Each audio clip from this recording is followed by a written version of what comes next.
असदुद्दीन ओवैसी अब से कुछ ही देर पहले सामने आए थे मीडिया के।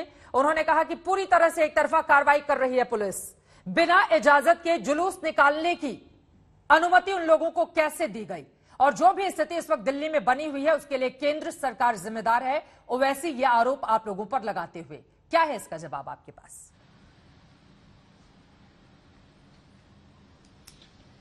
चित्रा जी, पहले तो ओवैसी जी कोई इतने बड़े लीडर नहीं हैं कि वो आरोप लगाएं हम उत्तर दें, लेकिन क्योंकि वो आज तक के मेहमान रहे और उन्होंने कुछ शब्द कहे तो ओवैसी जी को आईना दिखा रहा हूं और मुझे पूरा यकीन है कि इस आईने में उनकी बदसूरती उनके घर तक पहुंच जाएगी।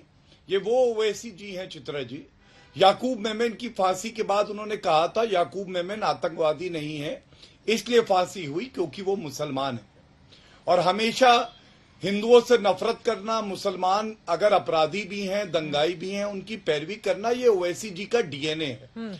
लेकिन ओवैसी जी ने जो आपत्तिजनक बातें आज कही, मैं उसको यहां पे जरूर रखना चाहूंगा। सबसे पहले, कमिश्नर ऑफ पुलिस, महत्वपूर्ण पद पे जिम्मेदार व्यक्ति कहता है कि किसी भी मस्जिद पे झंडा नहीं लगाया गया था।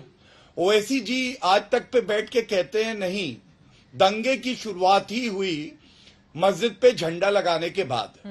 ओवैसी जी बैरिस्टर हैं, पता नहीं किस जगह के अपनी लॉ डिग्री लेके आए हैं। ठीक है। क्योंकि मान लीजिए किसी ने कानून तोड़ा भी हो, जो है नहीं, क्योंकि कमिश्नर पुलिस कह रहे हैं, तो आप कानून का दरवाजा खटखटाएंगे ना, आप खुद थोड़ी ना हिंसा करने लगेंगे।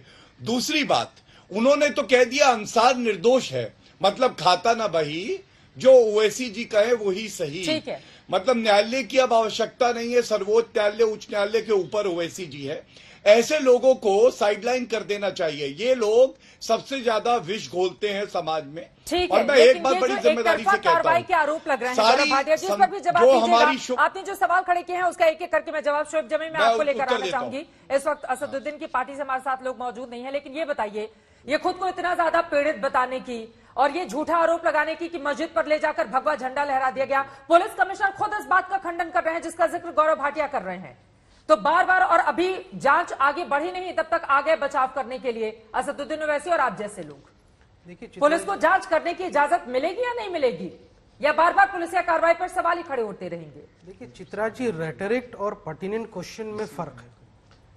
जब सवाल एक पर्टिनेंट था कि भाई बिना पुलिस की इजाजत के कैसे लोग तमंचे, हथियार इसराइली में लेकर आ गए, जो असद साहब ने पूछा है, ओवैसी साहब ने पूछा, उसका जवाब गौरव जी ने नहीं दिया अभी तक। मैं इंतजार करूंगा कि वो जवाब दें और वो चिट्ठी भी दिखाएं जिसमें ये हथियार ले जाने की इजाजत थी इसराइली में, उसका भी चिट्ठी दिखा दें। आपके पास तो बहुत सारे डॉक्यूमेंट्स होते हैं साहब। दूसरा, ये बताइए, मैं तो बधाई देना आया था कि आज तक ही एक ऐसा चैनल था पूरे देश में जिन्होंने इस दंगे की सही हकीकत और दोनों तरफ की नैरेटिव को दिखाया। आपकी ही चैनल के रिपोर्टर जहांगीरपुरी के सी ब्लॉक की मस्जिद के इमाम के साथ इंटरव्यू कर रहे थे और उसी इंटरव्यू में इमाम साहब ने जो सारी बातें बताई वो भी मैंने शब्दशाह कह रहा हूं कि मस्जिद में झंडा फहराने की कोशिश की, और उसी वक्त रिपोर्टर साहब ने कहा दिखाइए कहां पर हो रहा था, तो वहीं पर पुलिस कमिश्नर पर भरोसा नहीं है। मैं आज तक की उस रिपोर्ट पर बहुत भरोसा कर रहा हूं जी। मैं आज तक की उस रिपोर्ट पर भरोसा कर रहा हूं और यकीन से कह रहा हूं, गर्व से कह रहा हूं कि कल से 3-4 चैनलों पे मैं आपके ही पक्षों के आरोप है, आपके ही वीडियो को कोट कर चुका हूं। मैं तो कह रही हूं कि जो ग्राउंड रिपोर्ट सामने आई, दोनों पक्षों को दिखाना आज तक की जिम्मेदारी है, इसीलिए देश के सबसे बड़े चैनल है। आप अपने चैनल पे विश्वसनीयता पे सवाल खड़ी कर रही हैं। अपने चैनल की विश्वसनीयता पर नहीं, आप पर पूछ रही हूँ। पुलिस कमिश्नर पर भरोसा है कि नहीं है, मैं ये सवाल पूछ रही हूँ। पुलिस कमिश्नर पर अगर नहीं भरोसा है तो कल को जो जांच रिपोर्ट सामने आएगी फिर आप लोग कहेंगे ये तो पूरी तरह से गलत है। आज तक की रिपोर्ट पे बहुत ज्यादा भरोसा है मैडम, मैं कह रहा हूं, और इसी वजह से मैंने 3-4 चैनलों को ये कोट किया और आप ही का वीडियो दिखा दिखा के साबित किया कि देखो क्यों दंगा हुई थी, और जो लोगों ने, प्रत्यक्षदर्शियों ने आपके रिपोर्टर को बताया, और आप ही के चैनल ने पहली बार दिखाया था कि कैसे लोग तमंचे, हथियार, गंडे, गडासे और पिस्टल लेकर के आए थे। आपके चैनल ने दिखाया, किसी ने नहीं। जुलूस में ये तलवार लहराने की और इस तरह के नारे लगाने की क्या जरूरत है? जो आरोप ये लगा रहे हैं कि शुरुआत आखिर उसकी कहां हुई, छोटा सा झगड़ा क्यों बढ़ता हुआ चला गया? हाँ बिल्कुल। मैं देखिए यहाँ पे जमी जमाई बैठे हैं, तो मैं एक ही बात इनसे कहूंगा, दंगाई कैसे होते हैं चित्रा जी, और फिर आपके प्रश्न पे भी आता हूं। ये जमाई जी के ट्वीट हैं हागिया सोफिया मस्जिद तुर्की में, लेकिन इनको यहाँ पे जश्न मनाना है कि मुसलमानों की मस्जिद फिर से रेटरिक। दूसरा इन्होंने लिखा, अरे इतिहास गुरु देंगे, मैं भी प्रूव सकता हूं। ठीक है, एक बार उनकी बात हो जाए। अब इतिहास में तो खंगालना जरूरी है ना, तभी तो आपका वर्तमान और भविष्य दिखाई देगा। जल्दी से उनकी एक लाइन में बातें हो जाए, जल्दी से गौरव भाटिया जी। मैं इतिहास में जाता हूँ। हाँ, बस आधी लाइन और है। बाबरी मस्जिद का फैसला आता है, कहते हैं बाबरी मस्जिद तू अभी जिंदा है। ये है शोएब जमाई, सारे दर्शक देख ले। तो ये यहाँ पे आके जहर उगल रहे, मुझे कोई इसमें जो है हैरानी नहीं है। सवाल पूछा है उसका जवाब दीजिए। देश की पुलिस जो है वो कॉपी दिखाएंगे आप जिसमें हथियार ले जाने की यहाँ से इजाजत थी। देखिए फिर मैं अभी बोलूंगा, पंकचर शोभा यात्रा की इजाजत है, बता दीजिए आप इनको।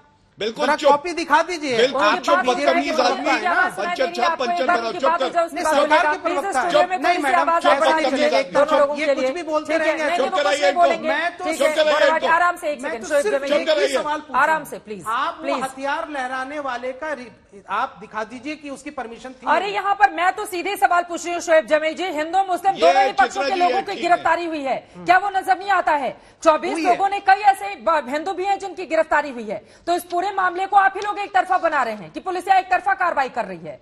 वही तो सवाल वो खड़े कर रहे हैं। अरे भाई, शुरुआत में जो 14 लोगों को गिरफ्तार करके जो नैरेटिव बनाई, अरे जिन लोगों ने झंडा फहराया, जो हथियार लेकर के आए, कहाँ है पुलिस? पता है ना, अभी अंसार का नाम बार बार आ रहा है। हथियार लहराने वाले का नाम क्या है, खुलासा कीजिए। मैं भी बार बार नाम गौरव भाटिया जी, आप अंसार के नाम से नैरेटिव बना रहे हैं। जो पिस्टल लेकर खड़ा है सोनू शेख बताया जा रहा है ना, उसका नाम गायब है, अब तक पता नहीं चल पाया है कि कहाँ है। एक बार गौरव भाटिया की बात हो जाए, उसके बाद बोलेगा। उनका नाम क्या है? एक सेकंड शोएब जमाई, उनका नाम का खुलासा करेंगे please please please. Gaurav ji जल्दी से बात पूरी कीजिए। रागिनी नायक आ रही हूं मैं आपके पास। चित्रा जी, हाँ बिल्कुल, मैं जल्दी नहीं कर पाऊंगा। अपनी बात मैं वैसे ही रखना चाहूंगा जैसे जमाई ने रखी थी। ठीक है, जमाई कोई ये देश के जमाई नहीं है कि इनकी बकवास हम लोग सुनेंगे और जब हम बोलेंगे तो ये कूद पड़ेंगे। आराम से चुप कराइए इनको, बदतमीजी करते रोज आके। शांत है गौरव भाटिया जी, मैंने इनकी बारी में कोई नहीं बोला। अरे मुद्दे पर हड़ताल है क्या? चुप ही था ना। हाँ, मुद्दे पे सुनिए। हाँ चलिए, देखिए मैं सबसे पहले ये कह दूं, जो कमिश्नर साहब ने कहा, हमें तो वर्दी पे भरोसा है, आपको हो सकता है कि पत्थरबाजों पे हो। उन्होंने बहुत अच्छी बात कही। उन्होंने कहा मैं हिंदू मुस्लिम नहीं देखता हूं, सबूत के आधार पे कार्रवाई हो रही है, और अगर सारे भी मुसलमान निकले या उसमें हिंदू निकले या किसी भी धर्म के निकले, वो अपराधी हैं, वो दंगाई हैं, उनके खिलाफ कार्रवाई होनी चाहिए। आपका चैनल बता रहा है कम समय में 21 गिरफ्तारी हुई है। 24। आपका चैनल बता रहा है कि पूरी तरह से वहां फोरेंसिक टीम पहुंची है, वो सारे जो एविडेंस है उसको इकट्ठा कर रही है।